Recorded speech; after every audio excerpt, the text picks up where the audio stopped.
markale ku soo dhawow shabakada somalisforchange.com waxaan doonayaa marka ugu horeysa inaan kaaga mahad celiyo boqoshada aad soo booqatay shabakada Somalis for Change aadna ku daawanayso waqtigaada qaaliga ah videogan aan maanta ku soo bandhigayo videogan oo ku saabsan why should I go to college maxaan ka doonaa jaamacad oo aan u aadaa marka ugu horeysaba haddaba dadka badankood ayaa ma aragtay ka fikiro marka stepka ugu horeeya ay qaadayaan ee jaamacadda ku aadayaan taasoo fikrad loo baahan yahay ay tahay maxaa yeelay aaditaanka jaamacadda waa decision oo ma aragtay aad qaali u ah kuna noqon karaa ma aragtay xogogaal ama ma aragtay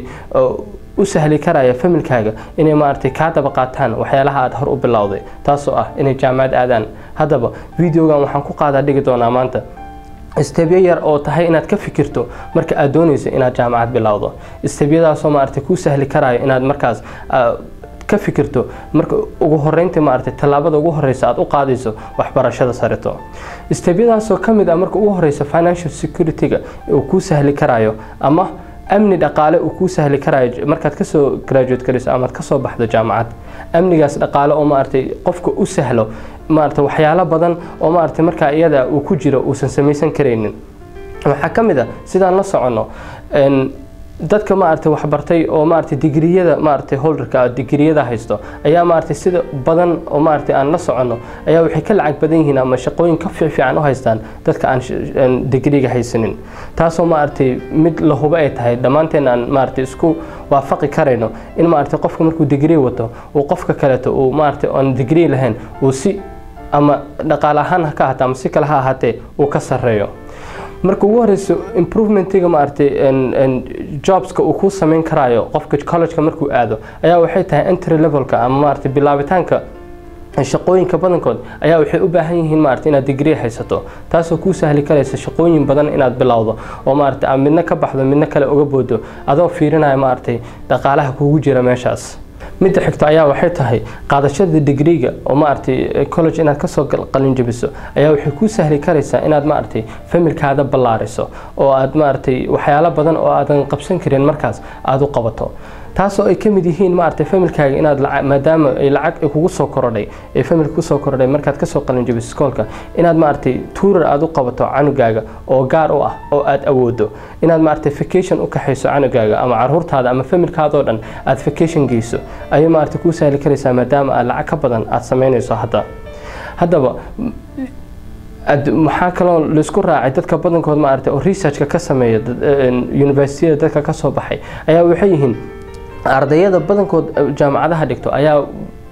badankood waxay u badan yihiin familkooda aabahood ama hooyadood ayaa badankood waxay ka soo baxaan marka u horeysaba jaamacado taasoo u sahli karayso ama ma artay canuga adiga aad dhashay u sahli karayso inuu si easy ah jaamacad uu ku helo oo kadibna aad u caawiso homework-diisa iyo aad uga caawiso maadaama aad tahay qof degree haysto oo ka soo qalin jabiyay jaamacad waxay ku sahli karaysaa canugaaga ama caruurtaada markay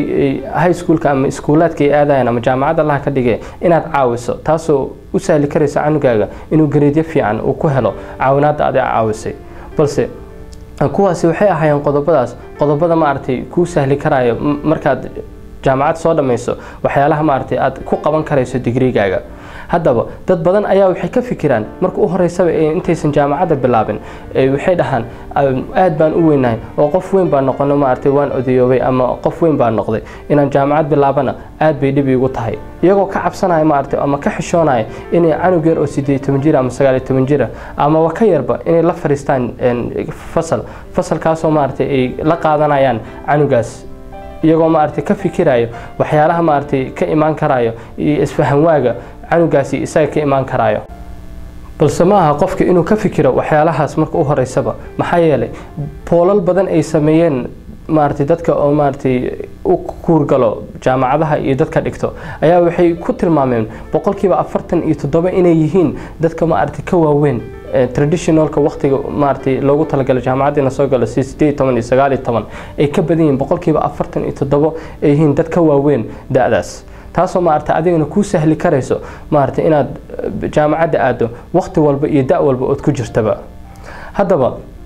dadka qaarkood ayaa marmarka qaarkood waxay ka fikiraan ay dhahaan maya aad bay igu adagtaa aniga oo jaamacadda ma bilaabi karayaba taas waxaan uga jawaabi lahaa ku laabashada jaamacadda ama university-ga ayaa wuxuu wuxuu noqday mid aad u sahlan taasoo maartay jaamacadaha badankood ay u sahlaan dadka non traditional students ka loo yaqaano ama dadka da'dooda ay ka weyn tahay 18 ilaa 25 taasoo maartay adigana ku sahli karaysa hadaa da'daas ka weyn tahay inaad maartay aad jaamacadda soo aado oo aad maartay jaamacadda enrollment-ga aad sameeyso isqorto dadka badankood aad ayaa loogu sahlaa jaamacadahana aad ay ugu sahlaan markay u arkaan qof weyn inuu yahay marka waxaan kugu boorin lahaa waa su'aalahan badan oo isweydiinaysa inaad iska dhaafto oo aad xooga saartay sidaad isku qori lahayd maxaa yeelay waxyaalo badan ayaa jira aad ka faa'iidi karayso jaamacadda hadaad tahay qof ka cabsanaya xataa inaad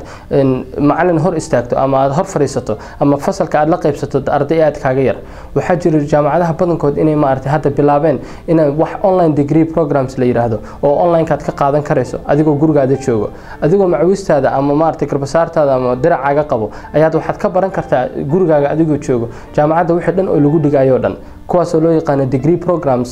online degree programs oo maartay aad kugu sahli karayo inaad familkaagina maartay aad caawiso adigoo la joogo isla markaana aad wax baran karayso waxaan u baahanahay maartay waxbarashadeena inaan kordhino Soomaali hadaan nahay maxaa yeelay markaad fiiriso Soomaalideena badankeed markaad si maartay fiiro gaar aad u yeelato badankeed waxna ma qorno waxna ma akhrino hadaan wax akhrino aan qornana qof jaamacad aad ayuu noogu yiraahdaa khibrada qaarkood waxay ku tilmaamaanba boqolkiiba 10 in ka yar inay maartay jaamacad ka soo qalin jabisay Soomaalideena taasoo maartay nasiib darro ah oo aad waxyaalo looga xumaaday ay tahay anigana maartay aad uga xumahay uguna qasbay inaan projectigan somalisforchange.com aan sameeyo fadlan naga soo booqo shabakadeena oo hoos ku qoran somalisforchange.com hadaa doonayso fiidiyoyo noocan oo kale ah inaad maartay daawato ama maartay qoraallo nooca maartay ku saabsan jaamacadaha ama waxbarashada sare inaad akhrisato shabakadan oo ugu talagalay dhammaan Soomaalida meel walba ay joogto inay aqoonteeda sare ay ku dhisato ayaa maartay ku sahlayso waxyaalo badan oo maartay ama su'aalo badan oo aad qabtay jawaabahooda ayaad ka heli karaysaa fadlan ha moogaan shabakada somalisforchange.com mahadsanid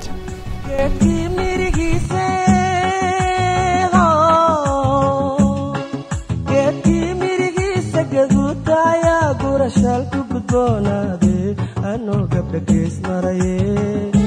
ada gabalkood ifise ano gabdha gees maraye ada gabalkood ifise